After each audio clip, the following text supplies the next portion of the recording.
Hey guys, welcome back to another episode of Origin Story. I'm your host, Mike Weinstein, and tonight I'm joined by my guest, Beau Miles. Mike, nice to be crossing the northern and southern hemisphere divide, man. You're up there in the States and I'm down here in Oz. Nice to be here. Yeah, 8 p.m. for me, noon for you. Kind of wild. Yeah, And I you're know. a totally different I day. lost my cup of tea a moment ago because I was in the kitchen and anyway, I'm prepared by having a cup of tea. For those who don't know, Beau Miles is an educator, adventurer, filmmaker, runner, father, and YouTuber based in Victoria, Australia. His YouTube channel is home to over 324,000 subscribers and over 14 million views. His 27 films range from walking 90 kilometers to work, the commute, building a kayak paddle using wood found only on his 2.5 kilometer commute from the train to his office, or eating his body weight in beans. His love for the earth and outdoors is vibrant on his channel and inspires you to get out into the outdoors on any adventure possible. Beau is also an author. Follow the link in the bio to pre-order his book, The Backyard Adventurer, and check out his social media for some Beauisms and to find out where Beau is going next. Thank you so much for your time today, and I look forward to hearing so much about the growth of your YouTube channel. Thanks for having me, Mike. Nice to be here, brother. Yeah, it's always fun for me to get to talk YouTube. So before we get into your past, I want to ask one question. So we talked about the commute in your bio, where you walked 90 kilometers to work, slept on the side of the highway, and then did a lecture.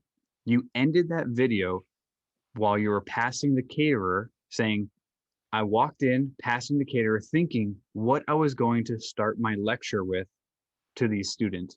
What did you start the lecture with? Something similar to what I said was, hello, everyone. You can choose to do what I just did or not. And I chose to do it. And this is why. And away I went. I basically just unpacked the last 30 hours of my walk to work. Look, I don't think I was particularly earth-shatteringly. In fact, I wasn't. I was not a great lecturer that day, but I wasn't bad, I suppose. I drifted a little bit more than I probably would usually. You know, I didn't stay on task. I was a bit deprived of vital nutrients, but yeah, it was fairly organic, and I just told lots of stories in a sort of chronological order, and then got to the end and took lots of questions, and then sort of unpacked some of the more meaningful moments out there on the roadside, particularly the night by the roadside and how you eat and drink, and then what you think about for all that time, because it's a very it's quite a selfish, well, not selfish. It's a really isolating sort of experience. You're in this bubble of yourself because you're, in many respects, trying not to hear the traffic, which is just bombarding every sense of you. So yeah, you sort of go more and more inwards to yourself. So it's by default quite thoughtful. Yeah, it was all right. I reckon I was a 6.5 out of 10. That's not too bad. That's after you graduate college, that's pretty good. That's good standards. So So it was all right. I think, and look, there were sandwiches and catering there too. So people got their money's worth, I think. yeah, absolutely. It's definitely an interesting thing. I mean, such a cool thing to do for a lecture. And I'm sure those who went to it were looking for something out of the box from you. So have you always, on your website, it says, you've always had a passion for the outdoors, and growing up, you would always go looking for golf balls. Why golf balls? Did you grow up on a golf course or? Well, no, not really. But I loved golf as a kid. My mum bought me golf clubs so that I wouldn't play football and injure myself playing football, which kind of worked. So, I always liked going places, and golf, you kind of go places too. And in a sense, the worse golfer you are, the more places you go because you're off in the rough all the time, Yeah. And when I was off in the rough all the time learning how to play golf, I'd spend twice as much time there finding my balls and whoever else I could find. And I loved it. I love the thrill of the hunt. And in this sense, it's a bit more wholesome than fishing, even because there's not as much blood and guts at the end of it and whatnot. But I love fishing, but I thought it was just, it's kind of almost metaphorical that you're just like looking for things. And I know that with the commute, walking to work, when I decided to look for money, I kind of became quite obsessive about it, to the point where I didn't see as much or take in as much of the roadside as I would have liked on that second walk. But yeah, I love hunting for golf balls because I just don't know how many you find and where you're going to find them. And even to this day, I played golf a few months ago, and I caught myself in the bush for longer than I needed to be, looking for other people's golf balls. Found yours, but you're looking for others. Yeah, So, that's right. so where did this spirit for the outdoors and this adventure come from? You know, it sounds like you were pushed away from what I would call conventional sports in Australia to more, I don't know, non-traditional or individualized sports potentially. Yeah, yeah, that's right, Mike. I sort of, and even to this day, I'm not a great team sport player or a team thinking athlete, or I don't gel as much with. I suppose it's come with, yes, I want to thank my mother for the outdoors, and dad probably to a lesser extent, but mum because she's a gardener, she's a real avid gardener, and dad because he would basically throttle us kids if we were inside during a nice day, or any day for that matter. So we were very just outdoors by default, because the indoors wasn't a place we were allowed, and in a sense, after a while, not where we wanted to be anyhow. I had tree houses, and I grew up on a small farm, so we were really lucky. River down the road, all that sort of stuff. And look, I don't get me wrong, Mike. I'm probably like you. I love sport. I see the surfboard hanging on your back door there. Yeah, that's which is really cool. Nice den you've got yourself in there. Thank you. And I'm a bit similar. I like things that are a bit more solo orientated. You know, surfing is very similar to ultra running or long distance paddling, because of the really, and you've got this lovely feeling of. I mean, a lot of, take surf, for example. If you go out for a surf for 2 hours, you're probably going to catch 12 or 15 waves, and you're only on the wave for 10 to 30 seconds. Most of getting out through the break, watching the sunrise, waiting for your wave, it's all about the in-between. And I love that about solo sports and solo pursuits. Yeah, no, that's everyone always asks about surfing and things like that, and it's more so about just being at one with nature and harnessing some kind of energy. It's such an interesting thing. And so you're also a very, very good and avid runner with every week, potentially even every day sometimes. So was it the fact that you were forced outside at home to run around pastures to the river and back and be with your friends and family? Was that your first passion for running, or was it like part of your high school doings? Was it part of a traditional team?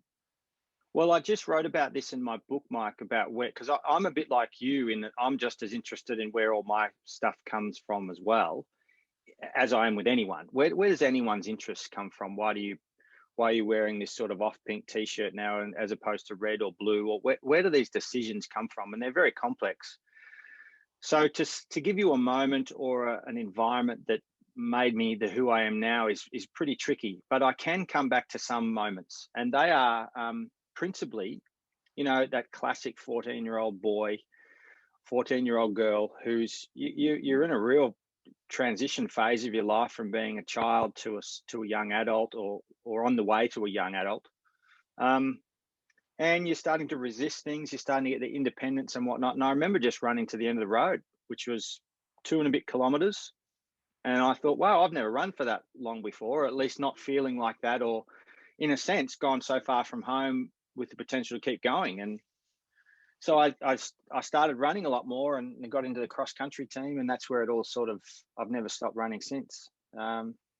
And yeah, I suppose that's where it started. And I loved it. And it's very similar to that surfing analogy. It was by myself, and you could go as fast or slow as you like.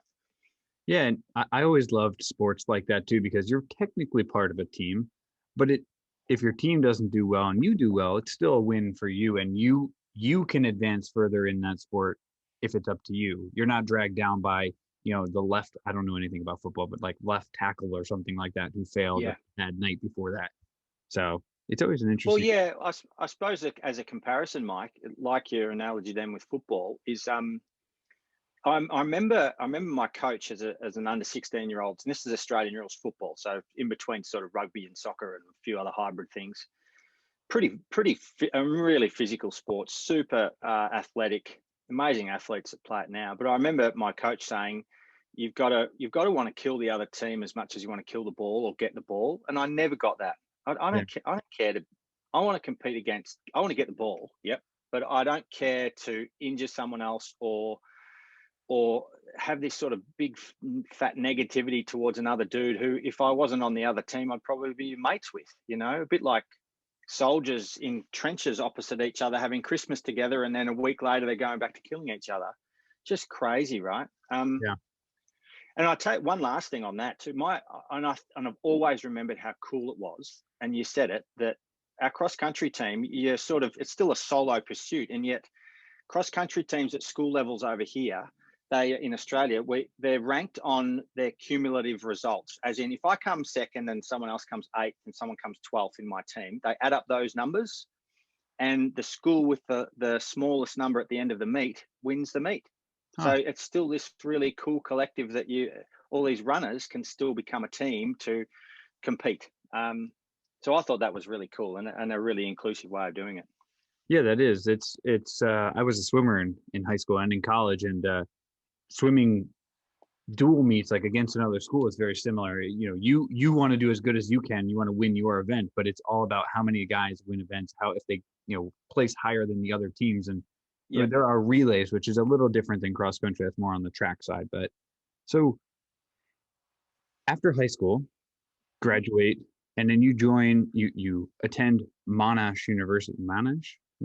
Yeah, Monash University, Monash it's Australia's biggest university, and a globally ranked, really well-known university. Big research, lots of campuses all over the place, and a big mothership. And I did outdoor education, Yep.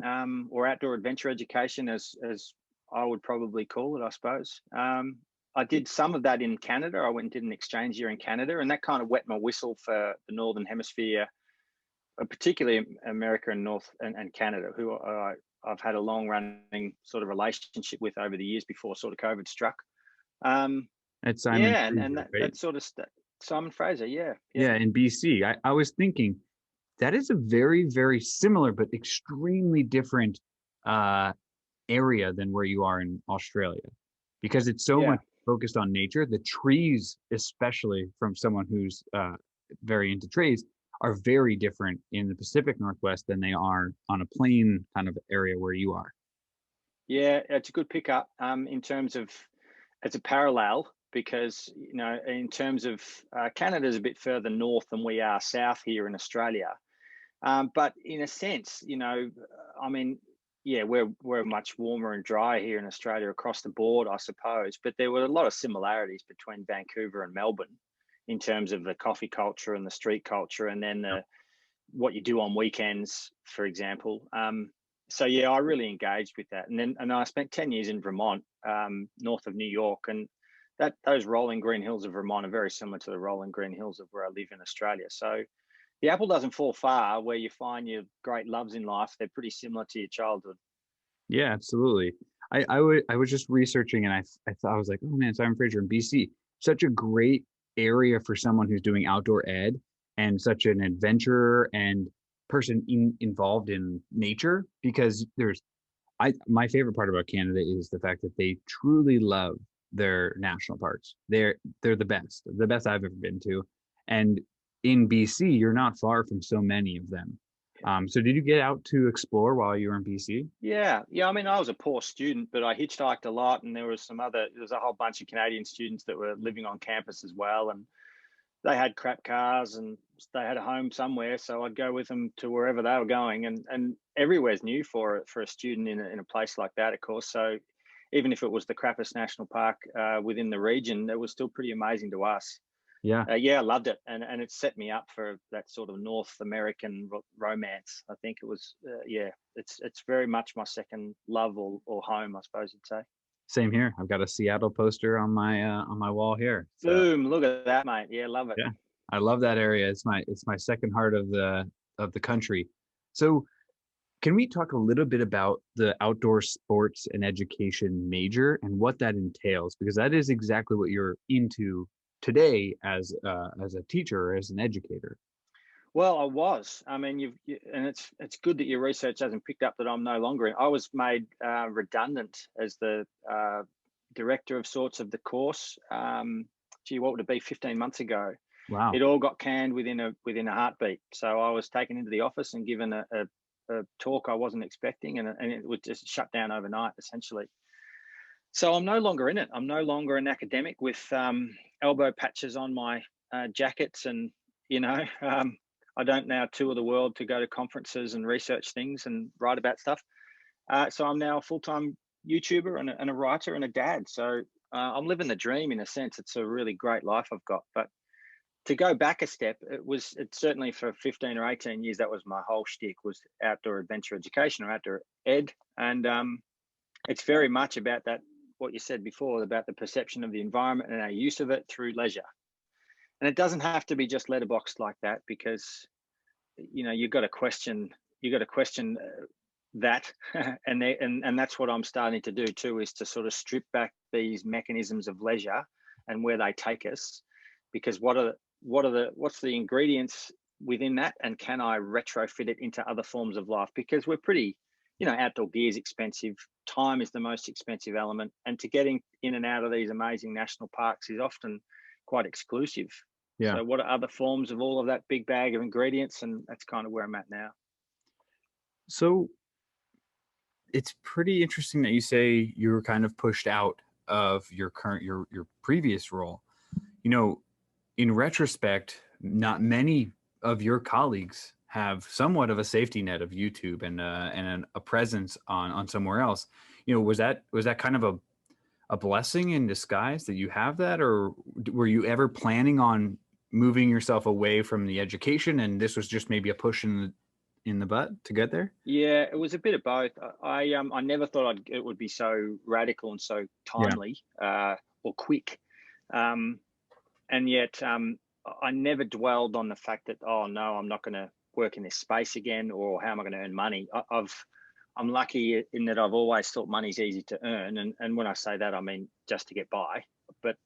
But I think that is relatively easy. If you've got a good work ethic and you've got a few strings to your bow, then you can do whatever's. And I would have been happy to go and do trail maintenance, or go back to carpentry, or landscaping, whatever, farming.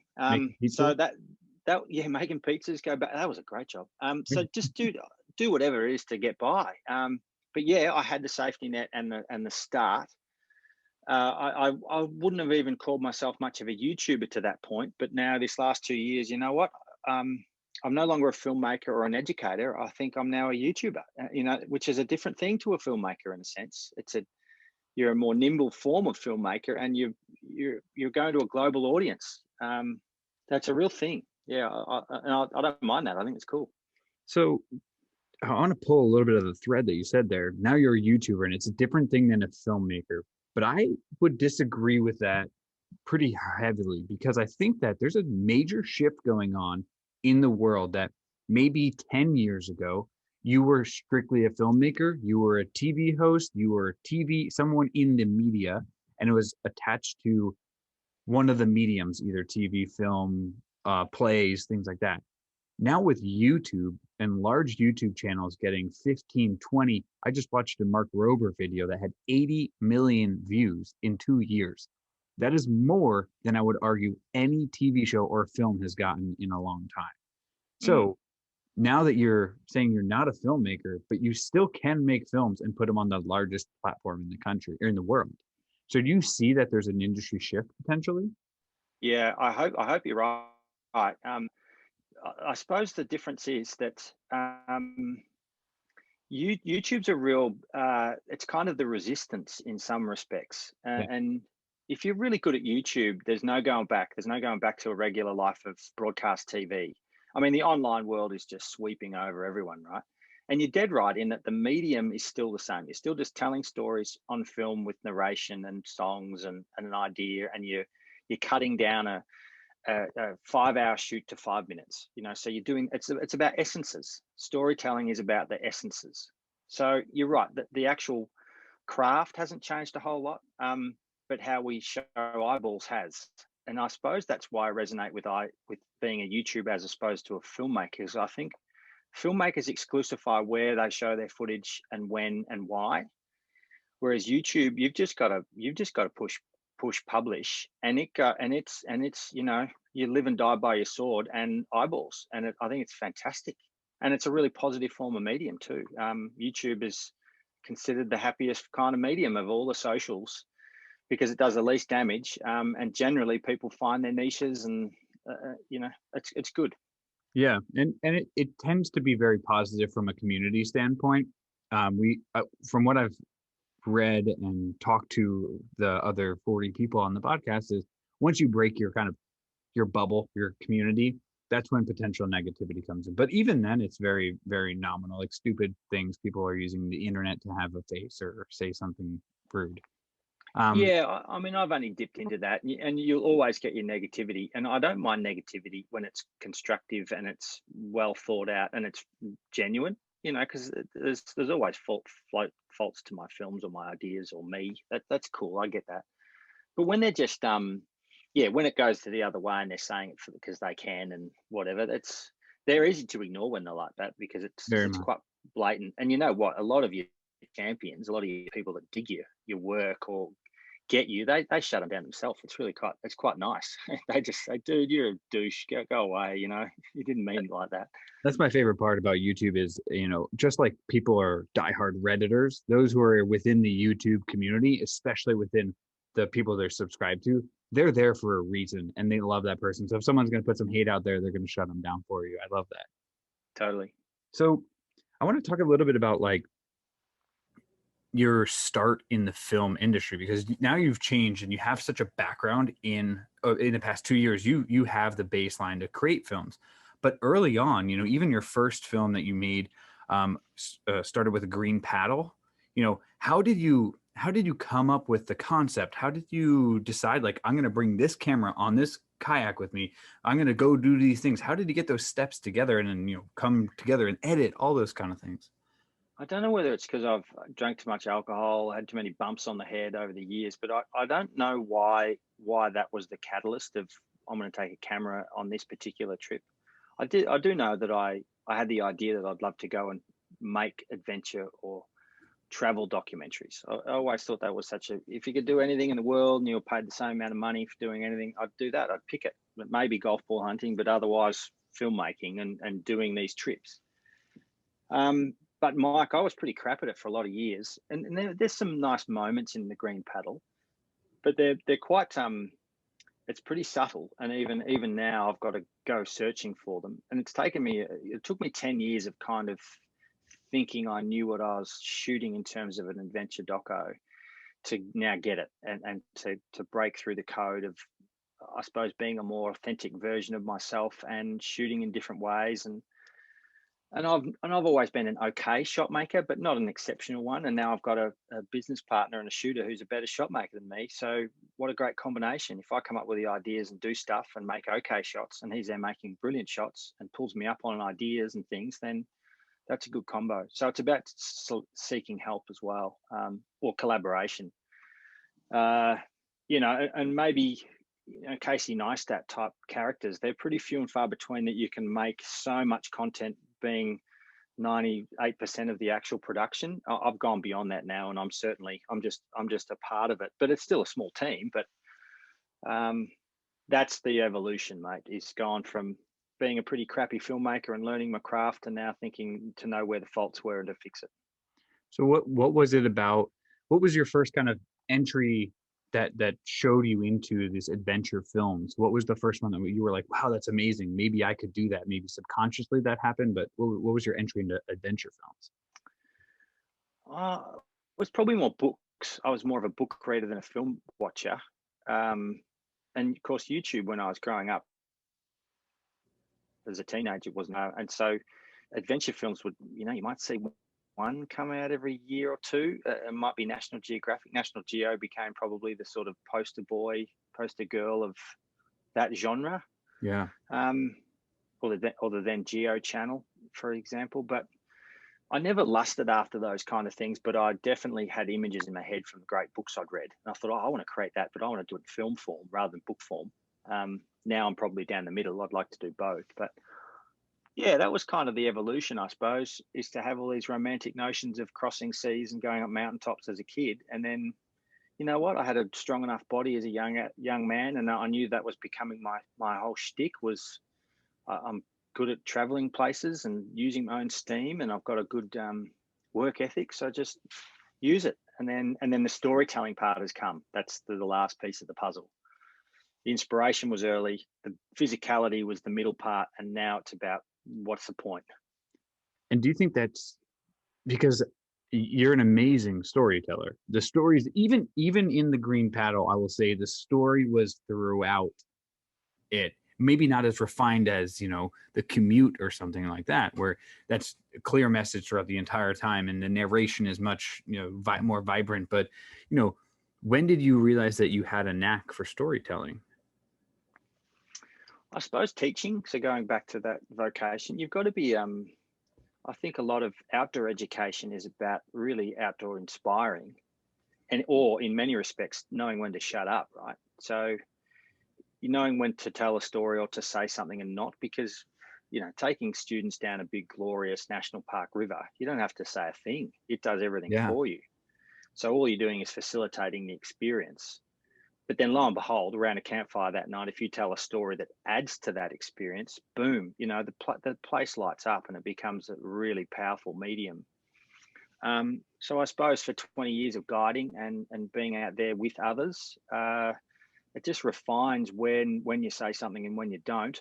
And then if you put that to film, then all of a sudden you're knowing when to say things or when to not. And it's still a struggle though, Mike. The rough cut of films, golly, they're such a skeleton version of what ends up on the screen. And I by nature hate voiceovers because I think it makes me a bad filmmaker because I haven't said it in the flesh.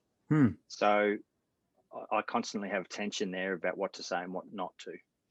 It's interesting because it seems so natural when you're saying it, and from a viewer perspective, you said it. You also said it earlier in maybe one of your other videos or in an interview.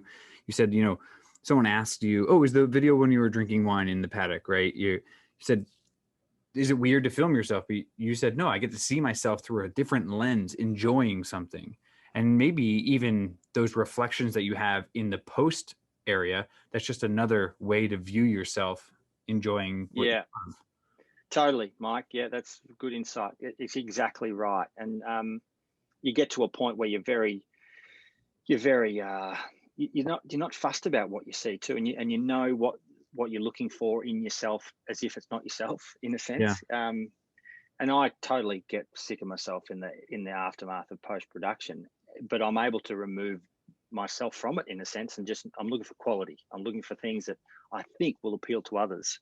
Maybe that is the art of storytelling. That in a nutshell is knowing what others might like about you or your story. Yeah. And a lot of us take a lot of time to do. And it's not a popularity contest. It's what's your most real or what's your truest, because people pick it. They've got a massive radar for what's real or what's not.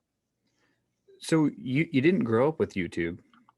It might not have been part of your daily routine in 2006, 2007, but on, I think it was May 9th of 2016, you decided to start a self-titled channel. And the first video that I can see you posted was, why did you decide 4 or 5 years ago to join YouTube? Well, it goes back to that original thing. Well, what we were talking about 20 minutes ago was that I was a filmmaker, right? And I thought, I'm going to make films. I'm going to release them at festivals. Then I'm going to push them around broadcasters and try and get them on TV, which is the real kind of medium. Or take them around to boutique theaters and show them in theaters. That was my whole thing.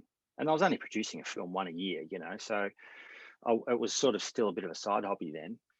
YouTube was an afterthought. I thought it was just like another Facebook or whatever. I thought, what? People aren't going to watch cinematic films on their bloody phone. But you know what? It became a thing. And at that stage, it was, I was collaborating with Mitch, and we thought, well, why not? Why not put my small back catalogue on YouTube, see how it goes? And it did nothing, by the way. It just flatlined. It did very little until I started to think, you know what, I actually started to like YouTube, using it a lot more in my teaching.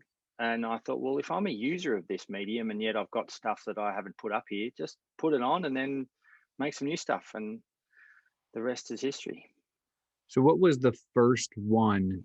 So not uncommon to others that when they post on YouTube, it's flat, right? If you're just posting it to post it as another medium, what was the first one that really took off for you that you saw, hey, wow, this is a medium I could use. The reception is great.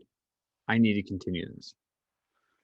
Uh, Mitch would probably know more than me. It was a bit foggy, but I think when it had little bumps here and there, right? But okay, so I had probably 10 or 12 films up there and a couple of little Q&As, not much at all really. But Run the Line was probably the breakthrough in that I put up Run the Line up, and that got 100,000 in the first week or something, which for us was just wow, that's cool.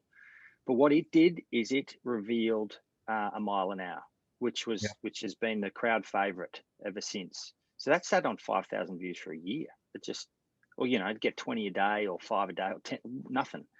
And then it went nuts in a week. It went to 1 million in a week, and then it just kept going. And so that gave the channel some profile. And then we've been trying to repeat that kind of push ever since. And so I don't want to be like the kind of person who writes a one-hit wonder and then just constantly tries to copy it.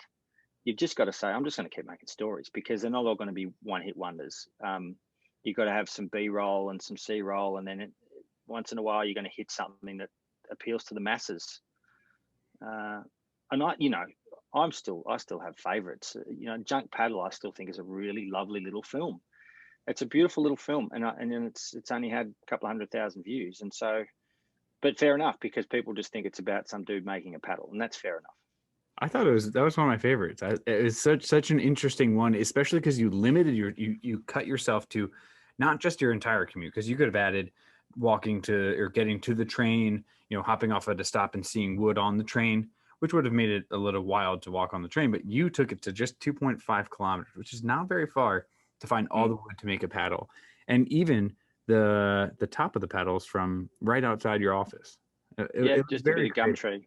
Yeah. Yeah, I thought it was just a nice little sweet film, but it's totally letterboxed into a demographic of particular viewers. Yeah. And the YouTube algorithm is a beast. You'd probably know more about than me, and I'm only just learning how complex it is. And I mean, I think you can outsmart yourself by trying to feed it too much in terms of it's trying to play to the algorithm, because basically you just got to make good films, or true films.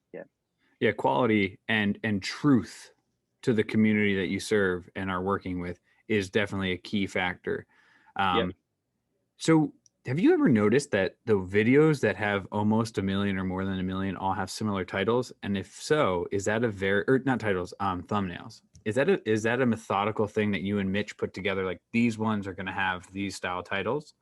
The thumbnail thing. Mitch has got more of an eye for the artfulness of thumbnails. I want to go a bit more radical and a bit more less obvious, but of course you can't do that. You have your thumbnail is the thing that attracts people. You are trying to be the shiny little piece of something that attracts someone to go click, and then if it's good enough, they keep on watching. I mean, there's all these, and we've done courses from people that know a lot more about YouTube than me, and that's what they say. They say you need to eyeball your audience, you need to have X colors and do this, that, and the other. And we're sort of thinking, well, what about a really pretty shot? And then it's the title, so it's this hierarchical thing of what you show people. But it's a good point, Mike. We need to scrutinize our thumbnails more and just get more help on them and see what the masses want. I think they're great.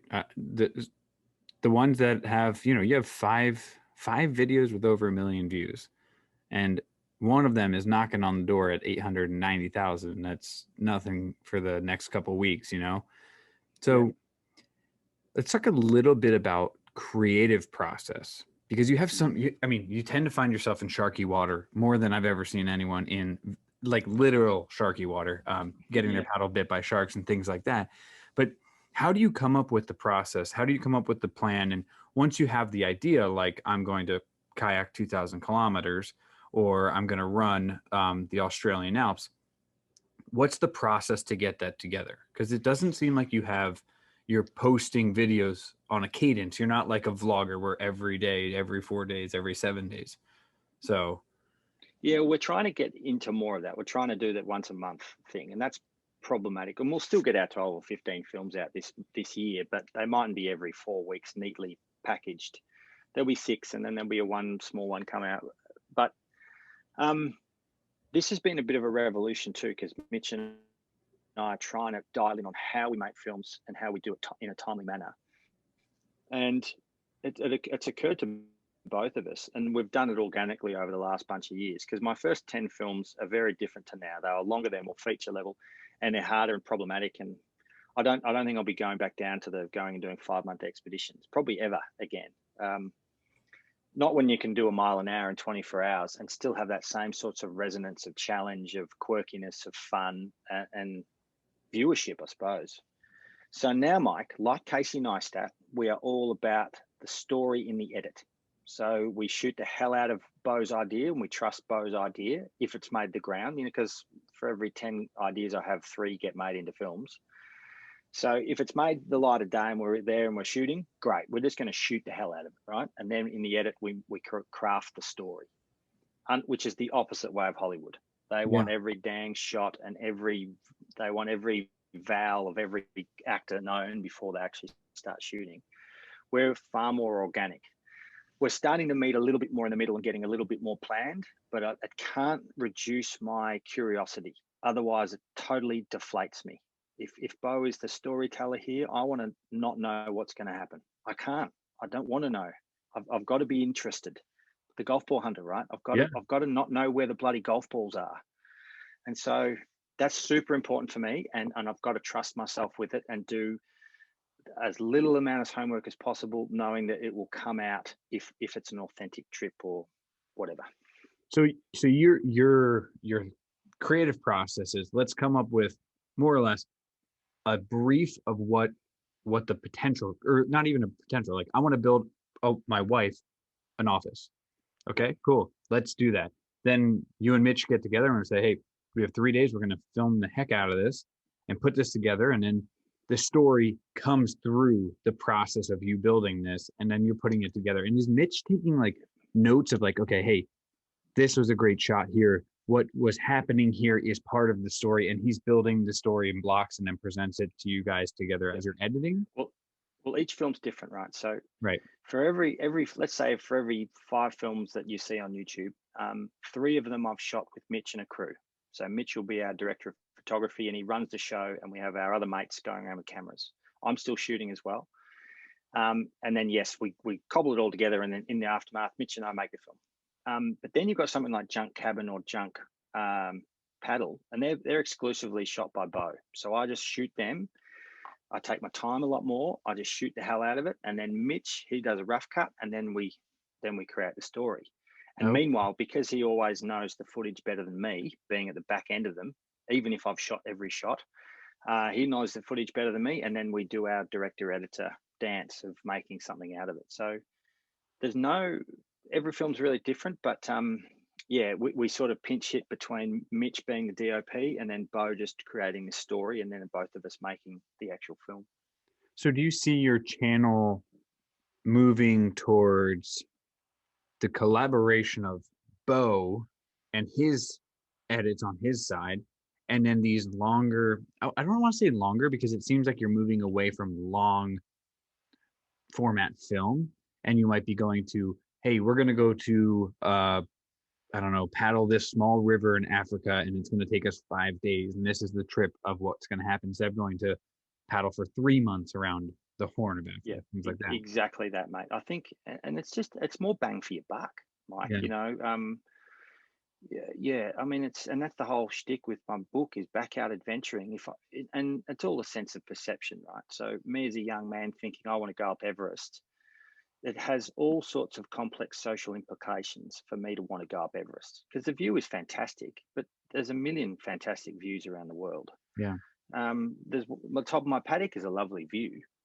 But then getting to the top of my paddock is very easy. So, but that's only if I walk there directly. What if I went backwards, sideways, with my eyes closed, without food and water at midnight? It would be weird and challenging, and give me a whole different sort of perception of the top. So that's what I want to do now. I want to change the ingredients of my adventures. And but you're dead right in that Mitch and I will now work for more bang for our buck with, in a sense, not minimal shoots, but less shoots and more story. So our latest project, which won't come out till end of September, and then every month for 4 months is Bad River. So I'm paddling or descending the worst rivers in Australia, and that's September, October, November, December, and we start shooting that next week. Wow. And that's pretty cool. So that was literally nailed the next question I was going to ask is, it seems like you're in an amazing area for adventure, right? You know, yeah, totally. And it might just be me because I've always wanted to go to Australia, and there's this like, you know, obviously it's on a pedestal to me. I think it's an amazing place, but you know, you have everything at your disposal, at least within what, like a 4.5 hour flight. That's the furthest flight in Australia. Pretty much, mate. Yeah, so we can go to WA, for about 4 hours, and up to Darwin for about a very similar. It's a very similar. Like the lower 48 of the US and Australia are very similar in their in their left to right, up to down size. So that's about it. We have three time zones. I think you folks have got 4. Yeah, you're dead right. So within 4 hours, I can be in the deepest of desert that's like Syria or Arizona, the tropics up in Queensland, which are like Guatemala, Tasmania, which is very similar to, Patagonia or bits of Patagonia. So it is a remarkable continent. Not as remarkable as the lower 48, I've got to say, or the US. The US geographically has Australia on toast, but it's still unique. It's a unique continent. And is there plans to, you know, go outside of Australia for these adventures, or is it mainly like, let's explore everything around us before we start to, well, obviously, if it wasn't for today and the current climate. Yeah, well, pretty much, mate. Look, if Bad River goes really well, which I think it will, I think it'd be a really strong film series. Then the idea was to take that globally and to do the Bad Rivers of the world. That's what I originally wrote it as, but then COVID came along, and why not? Let's do Australia first and see how it goes. And I'm excited about that. And I haven't been on a plane, for a domestic plane or international plane now for almost 2 years, which feels good, because man, I was on planes a lot for 20 years. The amount of calories I've burned up in planes on behalf of a forest thousands of years ago is full on. So I'm happy to be out of planes for a while and doing things more locally. It's real good. And when you say Bad River, there's a lot of ways you could rate a river poorly, in its cleanliness, in its paddleability, in its, whitewater rafting kind of style. Yeah. Where are you on the scale there? Yeah, so it's all about health, river health. Okay. So what I'll attempt to do is, whilst Australia, so colonial or the colony came in the late 1700s, right? 1788 is when the first big boats arrived full of people, and they put the flag in and they said, righto, this is a thing. Of course, the indigenous folks have been here for an awful long time. But if we were to take a 1788 footprint of Australia, or blueprint of Australia, and what we know of that blueprint of what was here before colony or at colony and now, that's what I'm comparing it to. So, and these are very Googleable rivers, and they're well known to be super unhealthy.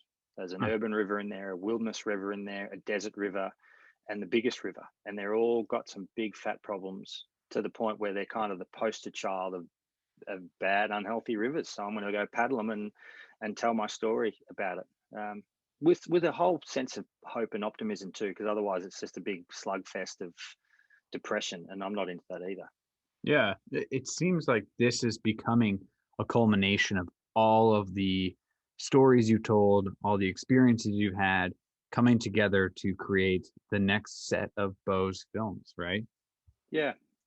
There's got to be that sense of fun in it as well, and I'm even apprehensive. I like the title Bad River, but I hope it doesn't put people off of thinking this is just another Armageddon or a doomsday thing, because there's still, the environment is bigger and stronger than us, and if we cock things up, it might take 1 billion years, but it'll still live on, and there'll be other wonderful creatures that might emerge. I don't know, but we just seem to be living in this epoch that we're still doing these crazy things that we know better, and I'm part of that too. I still wear old shoes that are unethical and use too much plastic still, and I've got to change my ways as well. Yeah, it's difficult though, especially in a consumer society when everything's meant to be disposed of. I think the hardest thing for 2020 that I've seen is masks. It's just a terrible waste. Yeah, another scourge. The only way I can sleep at night is the fact that there's a lot less planes in the air, so the carbon's being used in different ways. But Yeah. yeah, I get it, mate. I agree. So I think now as we move to, I have two more questions. So you also have you've been featured on TEDx. I think that's an interesting thing. It makes sense from your educational background, but you were not featured for that. So can you speak a little bit about how you got there in the process to become a TEDx speaker? Well, yeah, it was. I mean, I got approached, and I never realised it was so stringent, and their model is very stringent. You know, it's far more polished than I would ever do. I would rather shoot from the hip a bit more, but they want a script essentially, and a time, and they introduce you and you stand in a particular spot, and but it was all kind of fun. I thought I'll just go through this and see what it was like, and I think it worked really well. But yeah, someone had just heard about my walk to work, and when it had been featured in a major newspaper, and so I talked about the walk to work. It was essentially a better version of the crappy lecture I gave after the actual walk itself, and yeah, it was good fun. And I don't mind being in front of a crowd and engaging, and it was nice. I could eyeball people and have sort of a two-way conversation with them based on their body language. Yeah.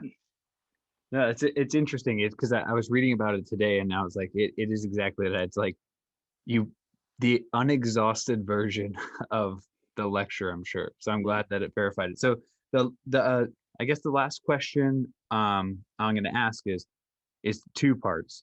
What are you watching on YouTube today? And then has your view of YouTube changed now that you have a little one? I know I try and keep screen time away, but YouTube Kids is an amazing app too. So Yeah, she's watched a few songs. So we use it for music for May. That's all she's watched on it yet is just music. yep. She's 18 months old now, and I think music's fantastic. And she's transfixed, and she bops around, and she thinks it's great. But she's not really much of a screen kid just yet, and yet she knows screens, and they're part of her life.